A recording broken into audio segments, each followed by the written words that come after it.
very special episode of Ghosts, I guess. Today, we will bring you a collection of ghost stories that have been submitted to us from friends and followers.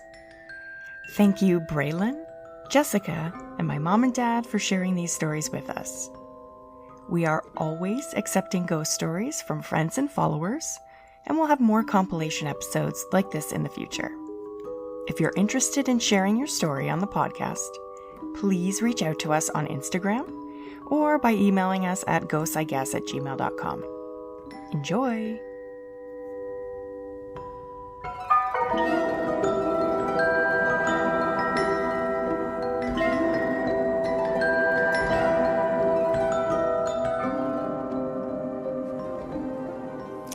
Hi everyone, my name is Braylon and I'm from Portage Prairie in Manitoba, and that is also where my spooky story is from. It's a little bit spooky, but it's also like kind of wholesome a little bit. So, okay, I was in high school, so which is probably like 10-ish years ago now, and I was probably 17 or 18. And it was in October-ish, but it was one of those super cold October days that it was like minus 20 already, and we had snow on the ground already. So I was at this house party, and I was drinking because somebody was supposed to be driving me home. And then when I found her, she was absolutely wasted, and and I had stopped drinking at the time. I'm like, okay, great. Now, I need somebody to take me home. My car is way on the other side of town. So I ended up getting this girl who lived next door. Her mom actually came and picked me up and took me to my car, which is hilarious in itself. So anyways, so I'm 17. You're not allowed to blow over, what is it, like 0.02 or something, whatever it is. So I was all sketched out because I wasn't drunk, but I didn't want to drive through town and accidentally blow over that your limit's 0 for the first however long of having your license. So I figured I would take the back roads out of town because where my car was right on the edge of town. And it's all dirt, gravel, mile roads because I live just on the outside of town on the other direction. So, okay, that's fine. So I'm going down all these gravel roads that are icy and slippery because it had been kind of raining and then froze overnight. Now it's stupid cold out. So I had gone 4 or 5 miles and I have probably 2 to go. I've turned down my road and it's probably a 2-mile stretch. I live right close, just on the outside of town at the end of this road. So where I have turned on, there is nobody lives here. These are just farm fields, and there's some guy's house a mile in the other direction and some guy's house a mile in the other direction. It's 3:30 in the morning. So, and it's pitch black outside. So nobody should be here. That's kind of what I'm getting at. If you walked from town, it would be a really long walk if you started from town, where the people are, to get out here. So, okay, I'm driving and I see I'm on my road, I'm going to my house, and then I see there is a man walking on the side of the road that I am driving on. And I'm like, what the fuck? No, who's out here? Nobody's out here. Nobody walks down this road. And I'm getting closer and I'm getting closer. And it's not this guy's not stumbling. He's not drunk. He's not, acting weird. He's just walking very straight. And he's got clean, pressed jeans on, clean boots. And he's got this long, dark leather oilskin slicker looking thing. And I can't remember if he was wearing a hat or not, but you could tell it was a man. So I'm getting closer, and I'm like, what the fuck? Nobody should be here. Who is this? What the fuck? So I'm going really slow and I pass him and I turn to look in my taillights to see what this guy looks like. And he is gone. He's gone. There is nobody there. And my heart went in my throat and I slammed on the gas and I zipped all the way home. I could feel my heart beating in my throat. I was so fucking scared because where did he go? In the 3 seconds it took me to pass him, pulled into my yard and I ran in the house, right? I can't even walk the 10 steps up my sidewalk. I sprint into the house. And I lived with my grandmother at the time, and she, like old people don't really sleep. So she was awake, and I get in there and I'm like, oh my God, like lock all the doors. There's like a man on the road, and I passed him and then he was gone. Like what that, like told her the whole story. Right. And so she's like, okay, I need you to go downstairs, like my bedroom's in the basement, and go into like the storage part of your closet and see if that jacket that he was wearing, see if it's in there. And I'm like, why would it be in there? And she goes, I think that was your uncle. My uncle had passed away when I was pretty young, about maybe 5 or 6 kind of deal. I remembered him enough. But anyways, so yeah, I went downstairs and that fucking jacket, that oilskin jacket was hanging in my closet. And I'm like, oh my God.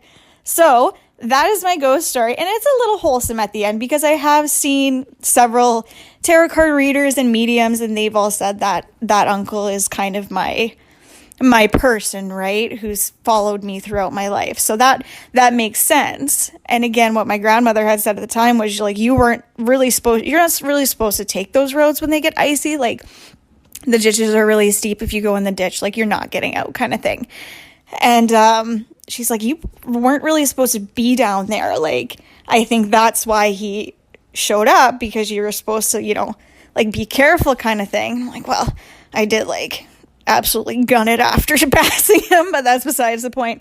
But yeah, so that's my spooky ghost story, a little bit wholesome at the end, and ta-da!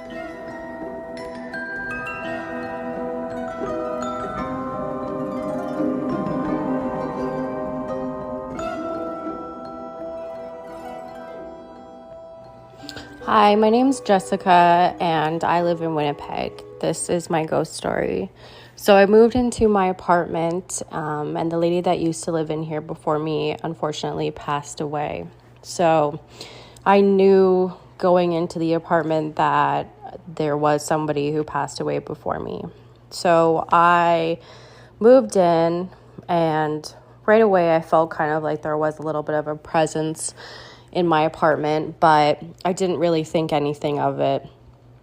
But then things started happening. So when I moved into my apartment, I one day randomly found an earring that was placed on my windowsill, even though that was not there a couple days before I moved in, because I had access to go into my apartment, and that was not there. So I kind of thought maybe that was just a little bit of like a gift from the ghost to be like, oh, you're welcome here. So my friend came over a couple weeks later, and we decided to sage the apartment. Well, when we saged the apartment, whatever is here was not happy. And as we were saging, I have a little hook that goes on the door to protect myself.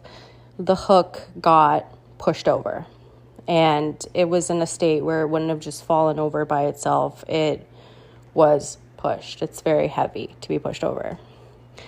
So since then, little things like that have transpired, but I just choose to live with the ghost that's here, and I've told whatever is here that I don't want to see it. And for the most part, I've been fine. In the summertime, I had all my windows closed, and I was almost asleep, and my door opened by itself. I was laying in bed, kind of shocked that it was happening.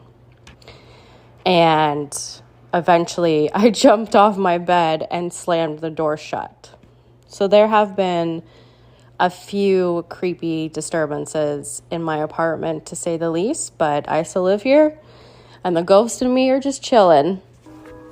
That is my ghost story.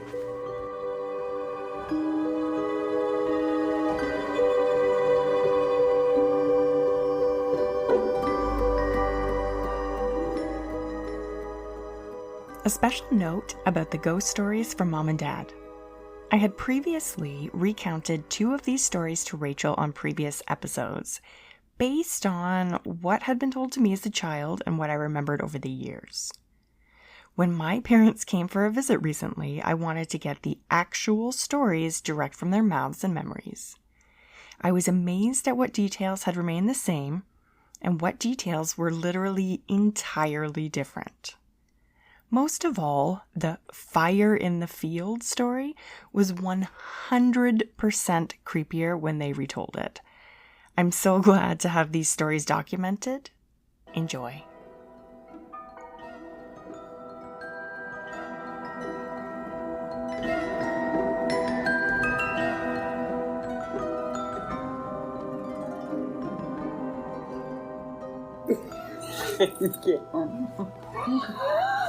Dad, tell me your spooky story. This one can't get a length together. Yes, wait, Mike. Okay, let me see.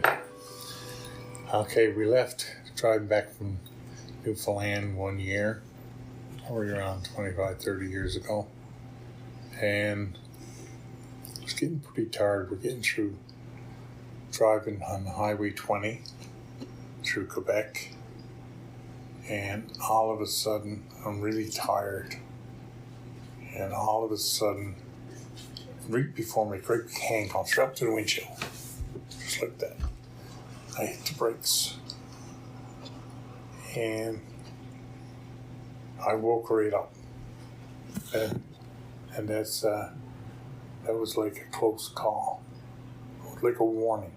It was like a warning that I should pull over and have a rest, which I did.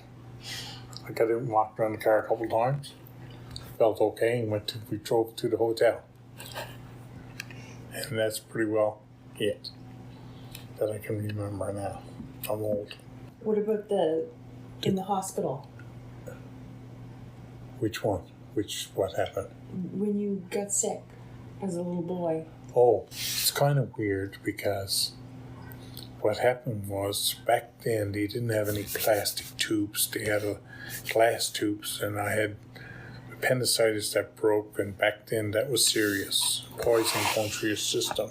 So I was in the bed, and the nurse was in and does whatever she usually do. I'm like 4 years old, and she went out and left the side of the bed down, and I rolled out of the bed, and the glass tubes broke off inside of me, and apparently I had died for like 5 minutes while the doctors were trying to stop the bleeding and get the tubes and everything put back into me.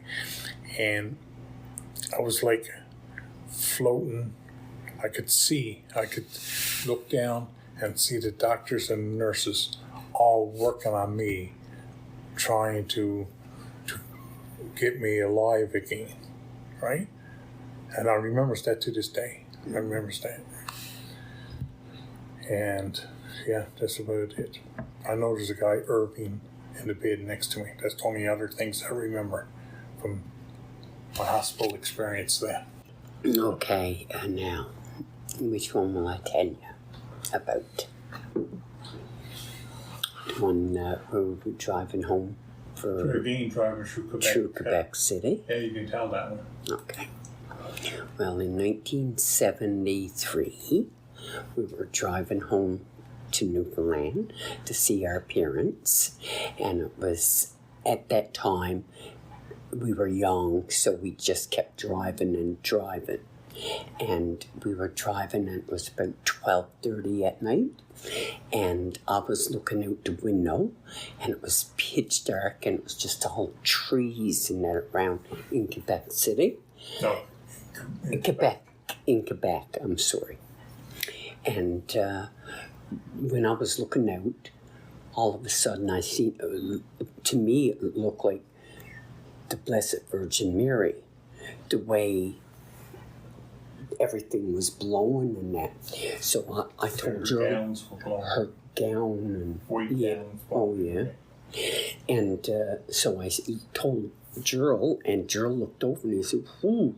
And he slammed on his brakes and he backed up to where we seen this thing in the middle of the trees and that, and it was nothing there. Not a thing there. It was very, very scary. And of course, then I got nervous, and I just wanted Gerald to keep driving, but Gerald wanted to circle around and go, like, put his high beams out there to see if he could see anything. And I started screaming and yelling, "No, get out, get out, get out." And then that was it. Gerald listened to me, and we just went on. So that was it for that one. You said you thought it was the KKK. It could have been the KKK. Well, now I did but was more, I was scared because, like, back in the 70s, there was no solar lights or anything like that. This was out in the middle of the woods, right? Yeah, and the statue or whatever it was had its arms out. Arms out, Straight but all of the back, all of this was blowing. Wind was blowing. And she was all lit up, but like it wasn't that we could see her. It was just the image of her. What? It was just an image of her. You both saw it? Yes. Oh, yeah, I seen it. Yes. As you were driving by? As we were driving by. Mag yelled out. I looked to the right and I seen. And then you backed up right away? Oh, Gerald. Yeah, I said, we got to go back and see. How far did you drive past? Long enough to slow down. We'd say driving 100. Yeah. So I didn't jam on the brakes, but I slowed down quickly. And then we backed up. And it was gone. It was gone. It was all lit up. It was all lit up, and I was feared. So then I said, well, I'll shine the lights in there from the headlights, right? And no, I started to turn around, Mag went into panic mode. Yeah. So I had to leave. So we never did. But it was in the middle of nowhere. There was no hydro. It was just like all trees, like when you're driving and you're on a road that just will coming up your road. It's just all trees. And that was about it for that one. So many of them. Well, like, the Ouija board, I still get the goose shivers from that. But that's what it was. Well, it's this woman. She was blind, and she always wanted the Ouija board out. And me and my mom and my sister Helen went over there, and she was there saying, I want to do the Ouija board. And I was saying, no, Mom, let's go home. I want to go home because I heard so much about this Ouija board. And she sang out to me, and she said, you're going to have 2 children in the 70s and in the 80s. And I got so scared that I just started running home because I didn't want to hear nothing, because I was afraid that something was going to come out at me and take me. I was so nervous. So that was it for that. That was only that part of it that I was scared of, right? And what was the next one? I just remember one time when I was young, we were all playing hide and go seek, and I really wanted to scare two of the girls that were playing hide and go seek with me, and so I was across the street from our house in Newfoundland, and in back they had some old cars, and the way they had the fences, like anybody walking down, they couldn't see. So I was right down and waiting for him to come. I heard him coming, and just as I heard him coming, I just got this weird feeling. And then when I turned around, this thing came up from the back of the car and started going, and like it looked like it was the eyes. I don't know if they were red or they were just glowing eyes, and I started screaming. And the girls asked me what was wrong. I wouldn't tell them that I was trying to scare them, and I just ran home, and I was afraid to tell Dad and Mom because they would say, "Don't so silly," and that was it. I know Dad used to get us around, and when he was telling us stories, like we were in the old house, and we heard cupboards, doors bang, and that. But we always thought that it might have been Kev or France, but then we realized Kev and France weren't around, and that. And oh my God, so like I used to get scared of that, but I was never afraid in the house. But like when Dad was telling his stories, that we heard the cupboard doors bang. Those are the main ones that I can remember. Yeah, the main ones. That's the ones that sticks in my mind a lot. Yeah. What about me at the waterfall? The water slide. That one. Oh my God, Kimberly, that one. And Mom, she was feared. You were at the water slide, and you were stepping in, and you started swimming, like you were up like that. And so I went on and started talking to the woman next to me. And when I looked, all your hair was just up like that in the water, like all your hair, and your hair was long, right? And I screamed and I grabbed you like that by the hair of your head and hauled you up on the way home. You said to me you were up in Grandma's room, and that was my mom's room. And she was going to be up in heaven, and she had a pink room, and you and her were talking for a while. And I was saying, I thought there was something about a bathroom. You wanted to paint the bathroom. No, this was you saying that you were in Mom's room up in heaven, but Mom wasn't living there yet. That's weird. Yes, that was weird. And you kept insisting that it was Mom's room and it was pink. And you said you were in there, but Mom wasn't allowed to go in there yet. And then I said, Kimberly, can you tell that story to Mom? And Mom freaked out. She said, oh my God. She said, I wonder did she die for a few seconds when you were trying to grab her out, but I didn't think it was that long. Can you remember that, Joe? I don't remember. You can't remember that? Oh my God, my nerves. So that was for that one, and that really scared me for a long while because I was frightened right to death then. You were telling Mom that you were in her room and you painted it pink, or it was pink, but Mom wasn't allowed to go in there yet. That's weird. That's what you said. There's more. Yeah. I just can't remember. Just a few good ones anyway.